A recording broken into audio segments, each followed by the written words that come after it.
Bonjour les enfants, c'est papa. Ben, je crois que là on va fermer la clinique pour un petit moment.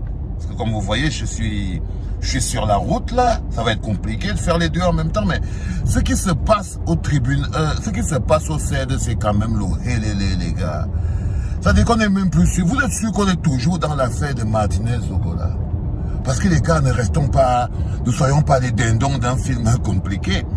Là, je regarde sur Internet, je vois les informations. On dit, bon, on a convoqué Xavier Messé au CED. Il est parti avec son avocat. J'ai dit, bon, ok, on a convoqué Xavier Messé. Donc, même il comprend que venir fanfaronner à la télévision où j'ai les informations, parfois vous dit que si ce que tu vas dire ne dépasse pas le silence, tais-toi. Voilà le Xavier Messé maintenant, lui-même, il doit aller répondre à ces questions. Ça, je comprends. Bon. On dit que bon, les chefs de la Ligue ont été aussi convoqués au CED dans l'affaire Martinez. Là, je me dis, les chefs de la Ligue, c'est pourquoi? Parce qu'ils étaient partis, ils avaient fait quoi? Comme ils partent là, on les convoque au CED, c'est parce qu'ils étaient venus s'énerver. Parce qu'ils avaient maudit l'endroit où on a trouvé le corps de Martinez Zogo. Parce qu'ils avaient dit qu'ils ils donnent 45 jours. Parce qu'ils étaient fâchés. Parce qu'il faut comprendre quand même que les chefs de la Ligue, ils étaient là parce qu'ils sont indignés qu'un enfant de la Ligue, un enfant du Cameroun, est mort, assassiné, méchamment. Hein? Donc, j'arrive pas à comprendre comment tout d'un coup, on est en train de faire ces enquêtes-là très compliquées, où on est déjà en train de prononcer tous les gros mots. Les chefs de la Ligue sont convoqués au CED. C'est quoi? C'est pour les intimider? Parce qu'il faut faire comprendre, c'est comme ça qu'on fait, on veut déjà fermer la bouche aux gens, qu'on veut déjà les menacer, on commence à arrêter les gens un peu de partout, on commence à menacer les gens un peu de tout. Et je crois que c'est là où on a atteint cette logique-là. Donc, les gars, ils arrêtent les chefs de la Ligue, ils amènent au CED, ils doivent être interrogés. Je ne comprends plus. Et puis après, je lis encore toujours sur Internet. Je vous ai dit que moi, ma source d'information, hein, c'est toujours Internet. Et je regarde sur Internet, qu'est-ce que je me dis que le maire de Bebda. Les enfants, je vous dis que quand on atteint le niveau sorcellerique de l'affaire, ça veut dire qu'il y a quand même quelque chose qui ne fonctionne pas bien. Logique, hein? Je suis totalement logique. Le maire de Bebda, lui alors, il a aussi été embarqué au CED et on est en train de l'interroger. Bon, ça doit quand même vous poser des questions. Vous n'avez pas me dire que les gens de la DGR sont fous. Ah, il faut réfléchir les enfants. Quand on nous emballe déjà, vous comprenez très bien qu'on est déjà très loin de l'histoire de l'assassinat de Martinez Zogo. Ne perdez pas de vue, ne restons pas sur nos points de départ alors que le film, lui, continue de se transformer. C'est pour ça que vous devez prendre le temps pour toujours bien observer, pour ne pas être les dindons d'un film compliqué. Parce que là, maintenant, je crois que toutes ces arrestations, les chefs de la Ligue, Xavier Messé et l'autre, ça doit être les intimider. On est passé à l'intimidation, là. On est passé à l'intimidation. Ça veut dire qu'à un moment donné, vous devez être un peu plus lucide. On doit tous être un tout petit peu, un peu plus lucide quand même. Ça commence à devenir aussi très intéressant. Ça commence à devenir aussi très intéressant. Donc je me suis posé cette question et je me suis dit, bon ok, on ne va pas fermer la clinique alors qu'à un moment donné, il faut quand même que les gens ouvrent un peu les yeux. C'est des choses les plus importantes parce que là, voir les gens du CED, voir les gens au CED, convoquer tous ces gens, soit ils nous donnent des pistes de réflexion compliquées, soit ils essayent de nous embrouiller. Mais tout ça alourdit aussi la mobilisation. Donc ils essayent peut-être d'alourdir la mobilisation. Tout ça peut aussi avoir pour objectif de nous maintenir dans un état de psychose contrôlable. Parce qu'on est là, on est dans un état de psychose contrôlable. Hein. Chaque information qu'on reçoit nous donne une crise d'apoplexie et tout. Et on voit de plus en plus des scénaristes et tout qui font beaucoup de scénarios. Chacun son nouveau scénario. Par exemple, quand nous on est placé en train de pleurer Martinez Zogo, parce qu'on pleure, on pleure la douleur et le feu du tonnerre, on est en train de pleurer. Les gens nous amènent quand même au scénario de Valère Bessara. Par exemple, quand vous voyez le scénario de Valère Bessara, il est très loin de vous parler que ce qui se passe là, c'est l'assassinat de Martinez Zogo.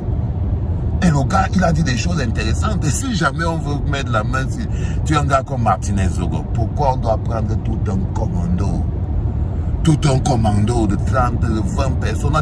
Aujourd'hui aussi encore, on a interrogé, j'ai aussi vu sur Internet, les enfants, on a interrogé tous les membres de la DGRE qui n'étaient pas en service hors de la ville le jour-là. C'est toujours pour l'histoire de Martinez Zogo là.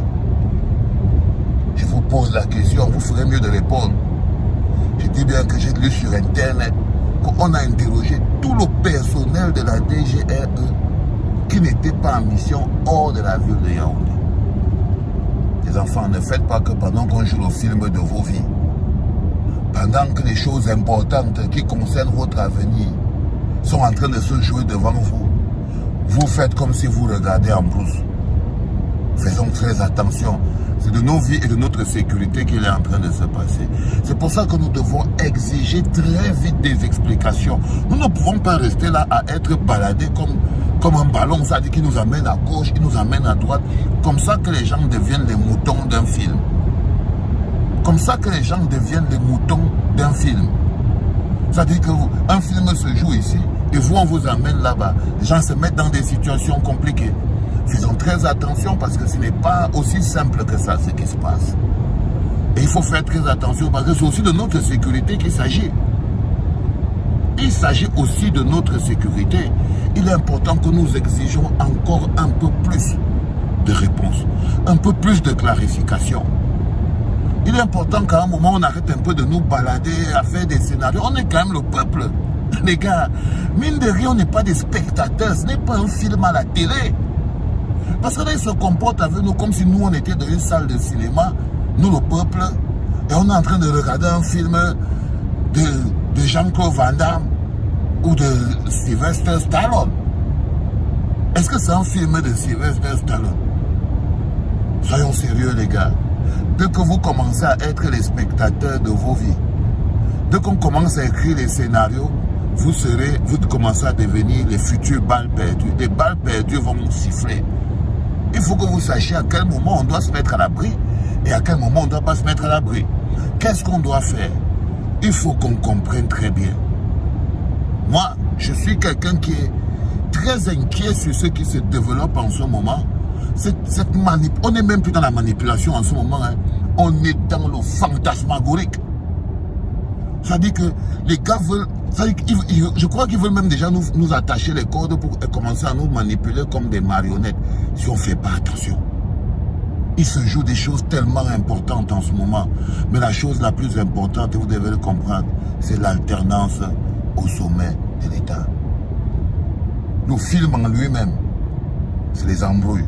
Mais l'objectif à atteindre, ce qu'on joue aujourd'hui, c'est que ces primaires-là, chez les crapules, sont des primaires qui nous coûtent des choses. Ça nous coûte notre stabilité. Ça peut nous coûter la paix. La fameuse paix qu'on est en train de se vanter tous les jours là, que même si on ne mange pas, nous avons au moins la paix. Même s'il n'y a pas le courant, nous on a au moins la paix. Même s'il n'y a pas l'eau, parce que vous avez réussi à trouver la paix dans la misère, c'est ça qu'on avait quand même trouvé d'abord extraordinaire. Que comment les gens peuvent trouver la paix, ils n'ont pas d'eau. Tu allumes l'électricité, clic, ça ne s'allume pas. Mais tu es en paix, je ne comprends pas. Tu allumes, tu ouvres le rideau, l'eau ne coule pas. Mais tu dors en paix. Tu pars à l'hôpital, tu trouves une maman attachée là que le bébé, elle a accouché. Elle vient d'accoucher, elle est attachée avec son bébé. Pour 5 000. Mais tu te lèves, tu rentres, tu pars dormir quand même en paix. Non les gars, soyons sérieux. Donc, vous avez fini par trouver la paix dans la misère. Je vous félicite pour ça. C'est extraordinaire dans la vie. Parce qu'il n'y a rien de mieux pour un dirigeant de réussir à avoir un peuple qui réussit à trouver la paix dans la misère. Ça veut dire qu'il n'a plus à travailler, quoi que ce soit, son peuple est cuit. Vous avez donc réussi à trouver la paix dans la misère, je vous donne donc les mains pour ça. Bon, maintenant que c'est la paix là même qui est en train d'être menacée en ce moment, on fait quoi? On se dit que tout ce que les gens parlent là de tentatives de déstabilisation de l'État, de coup d'État, de machin, on fait comme si ce n'était rien. Genre on se dit non, Ils essayent de nous embrouiller avec les histoires là. Il n'y a pas une histoire de coup d'État ou de tentative de soulèvement ou de quoi. Il n'y a rien de tout ça. En fait, ils essayent juste de nous cacher l'histoire de Martinez, Zoro et tout ça. Sérieux les gars? Sérieux les gars? Parce que là, je suis en train de prendre la route. Donc, c'est des choses qui traversent dans ma tête et tout. Et comme on ne sera pas beaucoup en contact ces derniers, ces quelques temps-ci, je suis quand même très, je ne sais pas dans quel niveau d'information je vous laisse, ou dans quel état d'esprit je vous laisse, mais faites attention à tout ce que vous allez lire sur Internet.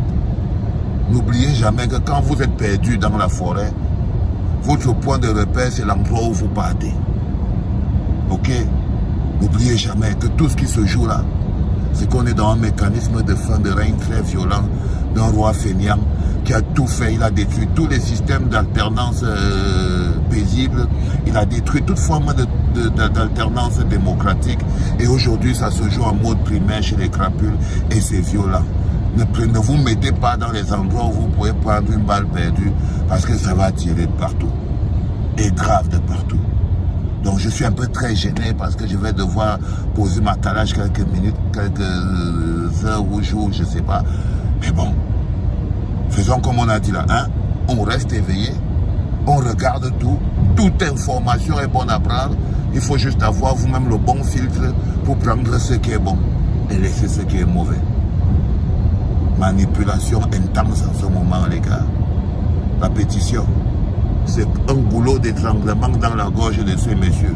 On a franchi la barre des 20 000 pétitionnaires. On commence à être le véritable bloc populaire. Ne vous perdez pas. Ok les gars? Là, papa, il pas vraiment vivre. Là, vous me voyez là. Il pas vivre. Donc, restez aussi dans votre gamme. Comme moi aussi, il m'a aussi vivre. Ok les gars?